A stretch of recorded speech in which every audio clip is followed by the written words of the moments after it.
Yes, Red Zone TV nga bulijjo webale kubanga otugoberera yonna gy'osinzira okubanga gy'otulabira. Musiibye mutya, mugamba mutya, nga mbabuuzaako okusinziira ku ssaawa n'ensi yonna gye musinzira okubanga gye mulabira omukutu guno gwa Red Zone TV. Kakati nina wano ebigambo by'omuvubuka omu okuva mu disitulikiti ey'Embaale. Ab'Embaale nabo balina point gye baleese wano n'enjagala nzije ngisheeringeko naawe wano ku Red Zone TV.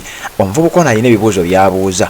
Agambe wekibanga ddala Buganda yazimba Mpuuga n'ab'ebitiibwa abalala nga bwe tubalaba baabazimba kukola ki? Baabazimba kukyusa buyinza, baabazimba kujjako Museveni oba baabazimba kukuumirako Museveni nga bayitira mu bitiibwa byabwe. Message eno saagala bimwogerera ngenda bikuwa era alina ku bibuuzo byabuuzizza nti gwe atamanyi maanyi ga Robert Kyagulanyi Ssentamu fulumako Buganda. Robert Kyagulanyi Ssentamu takoma Masaka, takoma Kampala, takoma Mukono, takoma Luweero. Robert Kyagulanyi Ssentamu wa ggwanga lyonna. N'ayongera obategeeza nti bwe mubanga mwazimba nti Buganda bwe mubanga mwazimba ategeezeza Masaka bwe mubanga mwazimba Mathias Mpuuga bannayuganda bazimba Robert Kyagulanyi Ssentamu era Robert Kyagulanyi Ssentamu teyazimbibwa Buganda, teyazimbibwa Masaka, wabula yazimbibwa Uganda yonna. Bannayuganda omuntu wa wansi alina message gyaleese gye mbadde sitegedde era gye esinze okuinspiring okuleeta amawulire gano.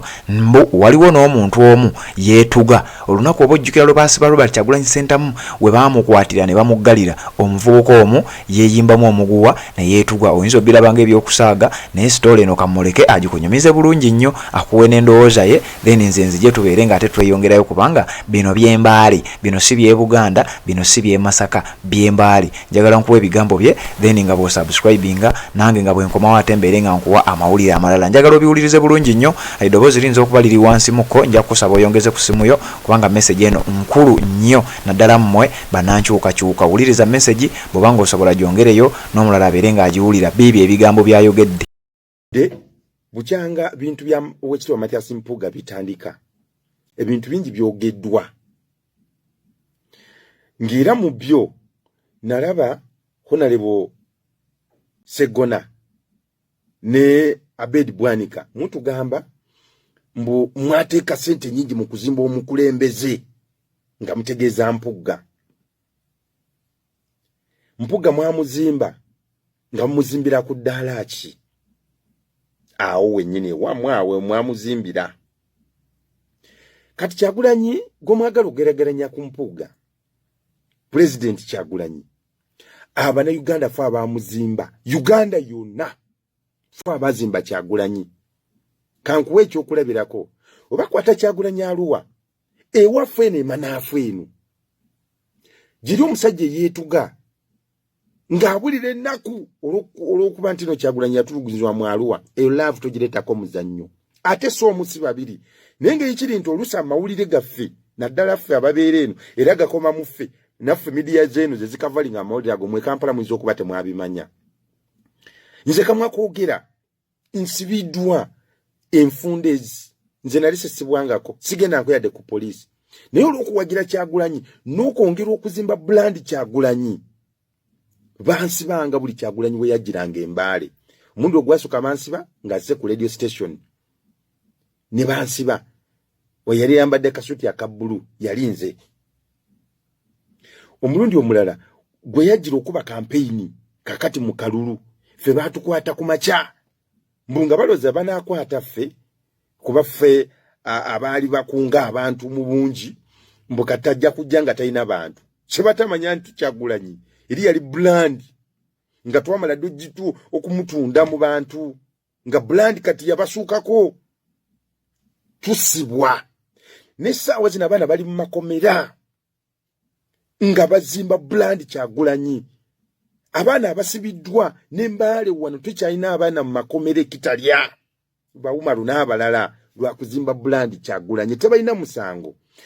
Kyagulanyi Uganda yonna ye muzimbye kyevolaba nti buli walaga bamukubira enduulu.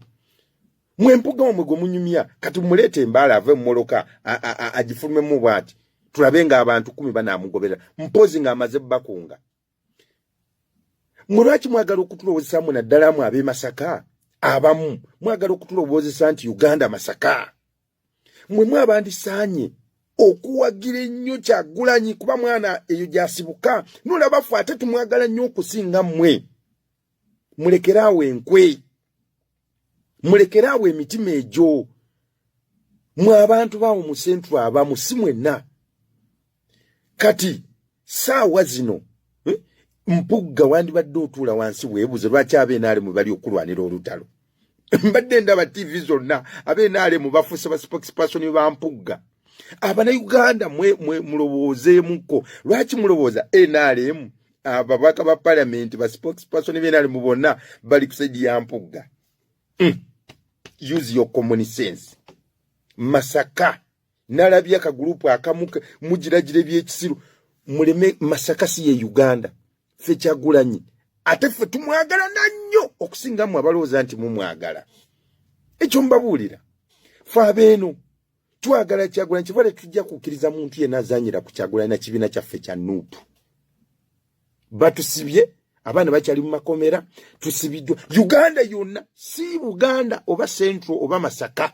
Uganda yonna Kyagulanyi talina wagenda ne batakuba nduulu n'essaawa zino n'ayitako wano Mbaale mulabe ekibeerawo Uganda tebankona muntu ayagalwa nga Kyagulanyi ekyo mbabuulira eno Kyagulanyi bamukwatanga abantu ne babeera ku TV nga balaba amawulire eno ebugisu abantu walayi ne bakaaba amaziga dina lumu we bakwatira Kyagulanyi eruuka President Kyagulanyi mbandi ku mawulire mba mpita itansinga n'abantu beekuŋŋaanyiza actually balaba amawulire bali balaba kawungeezi walayi ng'abantu bali mu maziga walayi bilaitale ng'abantu bali mu kaba ngolowooza afudde kumukwata kati mwego mwagala okuleetako omuzannyo mwe Kyagulanyi nalabye mabike gwosobola okuzimba Kyagulanyi ng'omuzimbako ki seriously bantu mwebeereremu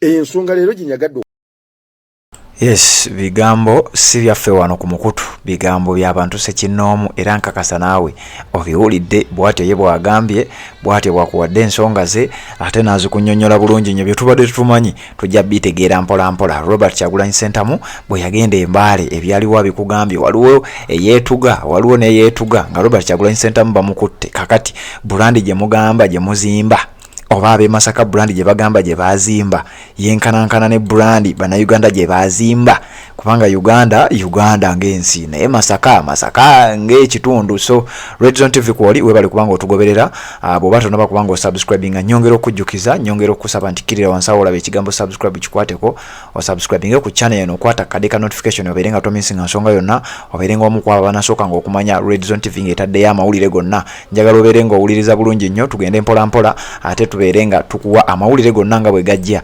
biberenga bikutuukirako ddala bulungi nnyo. Robert Kyagulanyi Ssentamu nakugambye tuli mu kye bayita Oscars week enaku za mwezi nga 10 tugenda kubanga tumanya ani awangudde award emanyiddwa nga Academy Award Oscars Academy Award y'ensi yonna ate nga bamunominatinga era ne bamusa mu category eri eya best documentary film emanyiddwa nga Bobi Wine the People's President documentary eyo eri nominated. So tulinze lunaku olwo tuli mu Oscars week olunaku lwajjo yawangudde kye bayita Green Carpet Fashion Award kyemujjukira obulungi ennyo nabibawadde wano n'abantu be yabadde nabo category mu yabadde byonna ojja kubanga obitegeera bulungi nnyo webali kubanga okyatugoberera tuwuliziganye mu updates eziddako.